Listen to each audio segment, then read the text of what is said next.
Ladies and gentlemen, it is about to be 3 years since I have flamed Watch Mojo on my 18th birthday on Black Ops Zombies with their horrible ass top 10s. And there's another channel that does horrible ass top 10s, but this one decided to go after my favorite video game franchise, and I could not let that slide, so I'm about to roast them in this fucking video. And if you're wondering, who the fuck is this shitty ass, duru ass, poo poo ass, kakaduru ass channel? I'm about to... It's me, Mario! What the fuck?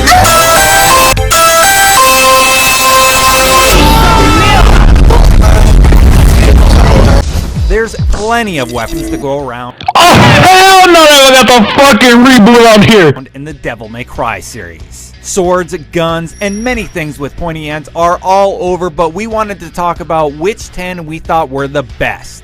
So join us as we count down our top 10 weapons of Devil May Cry. Angry fanboy remarks can be left in the comments below. Nah, I ain't gonna do this shit in the fucking comments. I'm gonna do this shit in the fucking bit. Yeah, I'm gonna fucking dish with my fuck. Number 10. The Sword of Sparta has got to be one of the coolest weapons Dante can wield. It changes forms and belonged to his father. You can use it as a spear, a sickle, or as a good old sword to slice and dice your enemies into itsy bitsy pieces. Number 9. I like how it only takes them like fucking 10 seconds. Like, yeah, this fucking weapon is good because it does this, that, and this. Alright, number 9. And the Sword of Sparta being number 10, I guess. I mean, I may or may not agree to a few. I don't know, it's my first time ever watching this shit. I know it's crazy.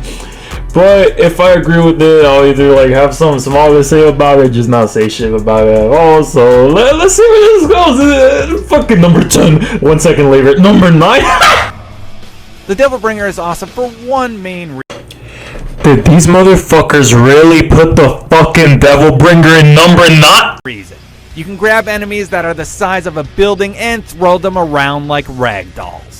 I mean, punching people in the face repeatedly is also fun, but there's nothing quite like manhandling the bigger bosses with this thing at your disposal. I'm done! Get me the fuck out of here! No, I'm done! Get me out! What happens after Nevin gets beaten to the ground? You get to I don't know what the fuck is a Nevin. I know what's a Navon. Guitar? Sure, it seems weird, but don't you dare question Nevin. You cannot mention Devil May Cry without mentioning Ebony and Ivory.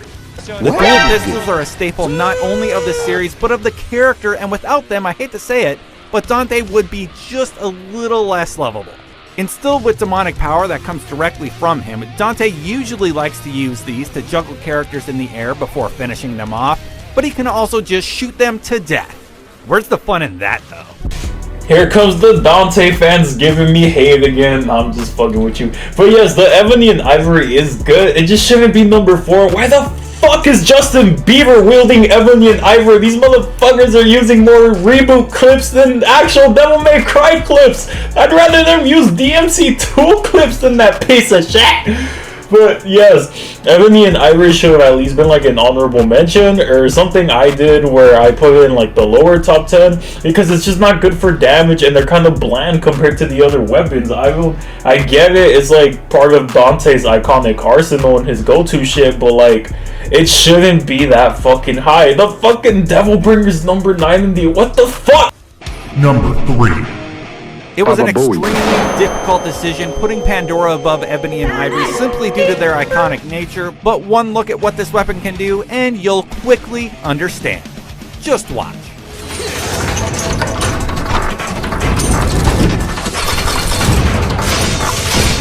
I don't think we need to say much more. You might not need to say anything else about it, but every single Devil May Cry fan needs to know why would you put Pandora number 3. You know, they don't even talk about the weaknesses of the other weapons, why they're lower than that. The Pandora could be in like other people's top 5s, yes, but you can't even use it to its fullest potential. Dante has it as a firearm, which I'm pretty sure he fucking sold for something, because he's broke. And it's just, I don't know what else to say about this shit. IGN, what the fuck? Why do you have this briefcase up here? I mean, like I said, there are people that have it as their favorite, but that's just, let's be honest, they love it just for the cutscene. Number 2. Okay, so you get to wield it for about a total of 5 minutes, but Yamato, especially if you've seen it in action during a Marvel vs. Capcom 3 match, needs to be here. Originally wielded by Virgil's father, it was eventually passed on to Virgil, who uses it until Dante kills him. Sorry about that, bro. Their scripts are just as corny as Watch Mojo's. I'll give them that. But yeah, the Yamato is kind of a debatable one. I don't think it should be number 2 because it's just a basic ass katana. Yes, the abilities are broken and shit.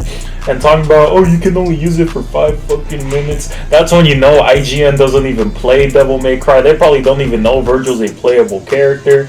And the whole Dante killing Virgil thing, he's literally Nilo Angelo in DMC1.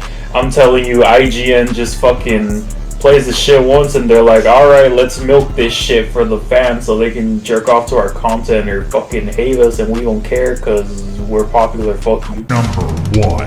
Oh my god. Rebellion had to be number 1 on this list. A gigantic broadsword that belonged to Dante's father, the Dark Knight Sparta. The Rebellion was given to him when he was sick, which he decided to use to slaughter every demon that got into his path. In Devil May Cry 3, the sword even gives Dante access to his Devil Trigger after he stabs Virgil with it. It may not have been wielded in the first Devil May Cry, but every game since then made sure that Dante had one weapon by his side at all times: the Rebellion. And that's our top 10 weapons of Devil May Cry. Keep in mind, this video came out before DMC5. So, I definitely would not have put the Rebellion as number 1. Yeah, it's cool and all, and it looks better than the Yamato, but abilities-wise, it doesn't do any, like, cool shit other than what the Trillion Staff, which you can do with the Force Edge and all these other weapons, the fucking Atlas there, even the Sparta. Like, the Rebellion was kind of like a standard issue sword. And I'm not going to go too hard on them because some of their arrangements in this top 10 was okay. It wasn't that bad. But it could have used a little bit of work. They could have explained why those weapons are higher than the others. And also, like, I don't know, do a little bit more research and play Devil May Cry a little bit more. But hey, it was decent, I guess. Let's go to the top 10 bosses one. Let's see how this one is. Dante, Nero, and Virgil have sliced and diced through bosses big and small. However, there's some that are much more memorable than others. No, not you, Infested Chopper. Number 10. Phantom, the giant, gross-looking lava spider scorpion thing. I know we all had that reaction when we first met Phantom. Number 9. Speaking of being taken down a peg, this next boss needs this to happen just so you can do damage to him. Nah, bro, the Savior was fucking horrible. I don't know what kind of crack IGN is on in this one, bro. This time you hit the blue spot. Were they making it sound like you're trying to finger the Savior to beat him? By the end of it all, you'll have not only used Yamato, but also Nigga, you mean Yamato? pistol. Number 8. What does Dante do when someone hurts Trish? He gets pissed off, that's what. Mundus in the first Devil May Cry figured this out, and in an attempt to kill Dante, changes form, brings him to outer space, then starts throwing lightning, asteroids, and freaking lasers at him. How do you counter it? Some people might like the Mundus boss fight, but honestly, I did not personally enjoy it. It's fucking hard if you don't know what the fuck you're doing with your life. I'm gonna be real with you, but you gotta fight this bitch like 3 fucking times. Mundus was just super annoying. I'm gonna just leave it at that. He should not even be in the top 10, and if he is, he should have been number 10. Number 6. Boss fight itself isn't that difficult, but it does play up the fire and ice motif that we see so often in games. Nah, I feel offended. I feel personally targeted on this one. Nah, bro, Agni and Rudra needs to be higher, bro. Somewhere in your top 5. You're disrespecting one of the best fucking bosses in Devil May Cry. I will stand by that. Suck my dick. It is a good boss fight, and all of you bitches out there know this is true. Back me up on this one, comments. Back me up. Number 5. Bob Barbas? That's it. I'm done. I'm done. Why is there reboot bosses? What? Number 4.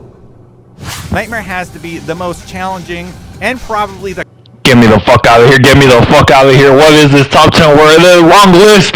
3, Could fly, shoot seeds at you, and had a female demon living inside of it. That's it. I give up. I give up. I deadass give up. number 2, Bryle's main attack? Fire. His main weapon? A gigantic sword. That, plus he looks exactly what you would expect a demon to look like, and he's about the size of a house. One of the earlier boss encounters, Bryle doesn't give Nero that much of a challenge. Burial's cool and on, he's a good boss, but not that much of a challenge. IGN, you do not play Devil May Cry. I doubt you even know what Devil May Cry really fucking is. Who wrote the script for you? I will fucking find them and I'll cut their dick off and throw it in the river. number 1, Foolishness, Dante. Foolishness. All lives matter. Virgil. You knew he was going to be somewhere on the list. That's what I'm talking about! That's why he's the MVP! That's why he's the GOAT! The GOAT! Sin City was a mavia.